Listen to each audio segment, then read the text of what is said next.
Assalamualaikum warahmatullahi wabarakatuh. Saya Karisma Shelanovita dari PGMI 2C, NIM 2003096091. Nah, sekarang saya akan mempresentasikan tentang sastra imajinatif drama. Apa itu sastra? Sastra adalah kata serapan dari bahasa Sanskerta, yaitu sastra, yang bermakna teks yang mengandung instruksi atau pedoman. Dalam bahasa Indonesia, kata ini biasanya digunakan untuk mengacu kepada kesusastraan atau sebuah tulisan yang mempunyai arti atau keindahan tertentu. Menurut Mursal Esten, sastra atau kesusastraan adalah pengungkapan dari fakta artistik dan imajinatif sebagai manifestasi kehidupan manusia dan masyarakat melalui bahasa sebagai medium dan memiliki efek yang positif terhadap kehidupan manusia. Pembagian karya sastra. Karya sastra dibagi menjadi dua, yaitu sastra imajinatif dan sastra non-imajinatif. Sastra imajinatif adalah sastra yang berupaya untuk menerangkan, menjelaskan, memahami, membuka pandangan baru, dan memberikan makna realitas kehidupan agar manusia lebih mengerti dan bersikap yang semestinya terhadap realistis kehidupan. Pembagian jenis sastra imajinatif diantaranya yang pertama yaitu puisi.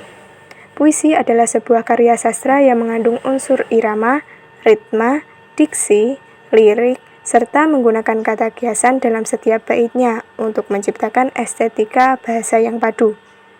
Yang kedua yaitu fiksi atau prosa naratif. Fiksi atau prosa naratif yaitu cerita atau kisah yang diemban tokoh-tokoh tertentu dengan pemeran, latar, serta rangkaian dan tahapan cerita tertentu yang bertolak dari hasil khayalan atau imajinasi pengarangnya sehingga bisa menjalin sebuah cerita. Yang ketiga yaitu drama. Drama merupakan genre karya sastra yang menggambarkan kehidupan manusia dengan gerak. Drama menggambarkan realita kehidupan, watak, serta tingkah laku manusia melalui peran dan dialog yang dipentaskan. Selanjutnya yaitu sastra non-imajinatif. Sastra non-imajinatif merupakan sastra yang lebih menonjolkan unsur kefaktualan daripada daya khayalnya yang ditopang dengan penggunaan bahasa yang cenderung denotatif. Pembagian jenis sastra non-imajinatif diantaranya yang pertama yaitu isai. Isai adalah tulisan yang mengangkat suatu masalah sastra berdasarkan subjektivitas penulis. Yang kedua yaitu kritik. Kritik adalah penilaian atau penghakiman terhadap suatu karya sastra. Yang ketiga sejarah. Sejarah adalah kejadian masa lalu yang dituliskan sejarawan. Yang keempat biografi. Biografi adalah riwayat hidup seseorang yang dituliskan oleh orang lain. Yang terakhir yaitu autobiografi adalah riwayat hidup seseorang yang ditulis oleh dirinya sendiri.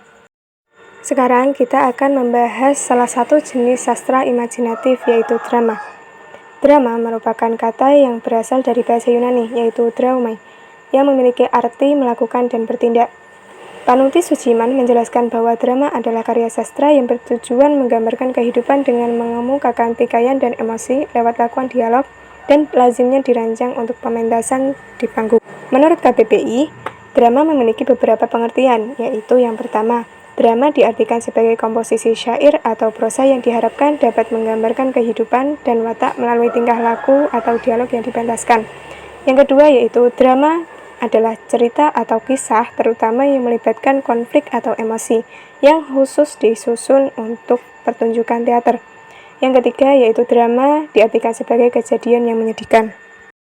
Selanjutnya yaitu unsur-unsur drama. Unsur-unsur drama dibagi menjadi dua, yaitu unsur intrinsik dan unsur ekstrinsik. Unsur intrinsik drama adalah unsur-unsur pembentukan drama dari dalam. Sedangkan unsur ekstrinsik drama adalah unsur-unsur pembentuk drama yang berasal dari luar teks drama. Unsur intrinsik drama yang pertama yaitu tema. Tema adalah gagasan pokok atau ide yang menjadi dasar pembuatan drama. Tema yang biasa diangkat dalam drama diantaranya masalah percintaan, kritik sosial, kemiskinan, penindasan, patriotisme, ketuhanan, dan lain-lain. Unsur intrinsik drama yang kedua yaitu alur atau plot. Alur merupakan unsur drama yang dapat mengungkapkan peristiwa-peristiwa melalui jalinan cerita yang berupa elemen-elemen yang dapat membangun satu rangkaian cerita. Atarsemi mengatakan secara garis besar alur drama yaitu yang pertama, Klasifikasi atau introduksi, yakni pengenalan terhadap tokoh-tokoh dan permulaan konflik. Yang kedua, konflik, yakni munculnya suatu problem atau masalah. Yang ketiga, komplikasi, yaitu munculnya persoalan-persoalan baru yang membuat permasalahan menjadi semakin rumit. Yang terakhir yaitu penyelesaian, yaitu persoalan atau permasalahan sudah mulai ada pemecahan atau penyelesaiannya. Unsur intrinsik drama yang ketiga yaitu tokoh dan penokohan. Hudson mendefinisikan bahwa tokoh adalah unsur yang paling penting dalam sebuah pementasan drama, karena tanpa adanya tokoh pasti tidak akan ada pementasan drama. Penokohan menurut Dewo Jati adalah unsur karakter yang dalam drama biasa disebut tokoh adalah bahan yang paling aktif untuk menggerakkan alur. Lewat penokohan ini, pengarang dapat mengungkapkan alasan logis terhadap tingkah laku tokoh. Tokoh dapat dibedakan berdasarkan perannya, di antaranya yang pertama yaitu tokoh protagonis, yaitu tokoh utama yang mendukung cerita. Yang kedua, tokoh antagonis, yaitu tokoh penentang cerita. Yang ketiga yaitu tokoh tritagonis, yaitu peran penengah yang bertugas menjadi pendamai antara tokoh protagonis dan tokoh antagonis. Yang keempat yaitu tokoh deuteragonis, adalah tokoh lain yang berada di pihak tokoh protagonis. Peran ini ikut mendukung menyelesaikan permasalahan yang dihadapi oleh tokoh protagonis. Selanjutnya yaitu foil. Foil adalah peran yang tidak secara langsung terlibat dalam konflik yang terjadi, tetapi ia diperlukan guna menyelesaikan cerita. Biasanya dia berpihak pada tokoh antagonis. Yang terakhir yaitu utility. Adalah peran pembantu atau sebagai tokoh pelengkap untuk mendukung rangkaian cerita dan kesinambungan dramatik. Biasanya tokoh ini mewakili jiwa penulis. Unsur intrinsik yang keempat yaitu dialog. Dialog merupakan serangkaian percakapan dalam sebuah cerita drama. Dialog bisa dilakukan oleh satu tokoh dengan tokoh yang lain. Selain itu, juga bisa berupa dialog sendiri yang biasa disebut dengan monolog.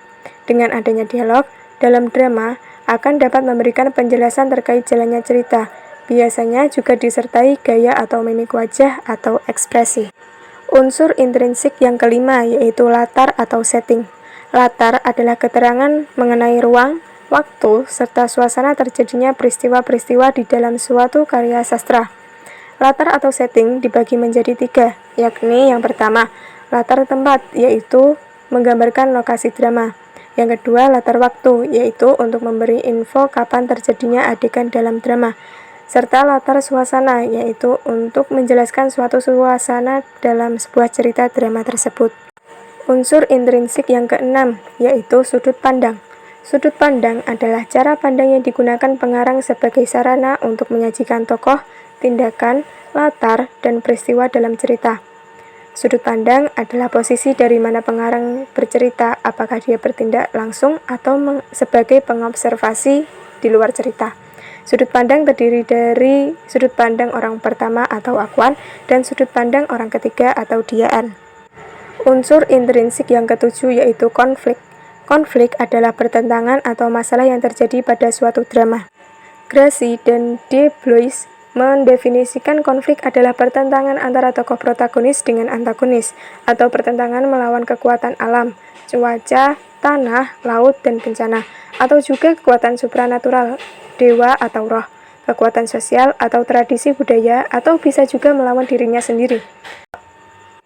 Konflik dibedakan menjadi dua, yaitu konflik eksternal dan konflik internal. Konflik eksternal ialah pertentangan tokoh satu dengan tokoh yang lainnya untuk sebuah tujuan tertentu. Dan konflik internal yaitu konflik yang dapat terjadi dari diri seorang tokoh itu sendiri, baik dengan ide, pikiran, pertentangan batin, atau dengan lingkungannya. Unsur intrinsik yang terakhir yaitu amanat. Amanat adalah pesan yang disampaikan pengarang kepada pembaca atau penonton.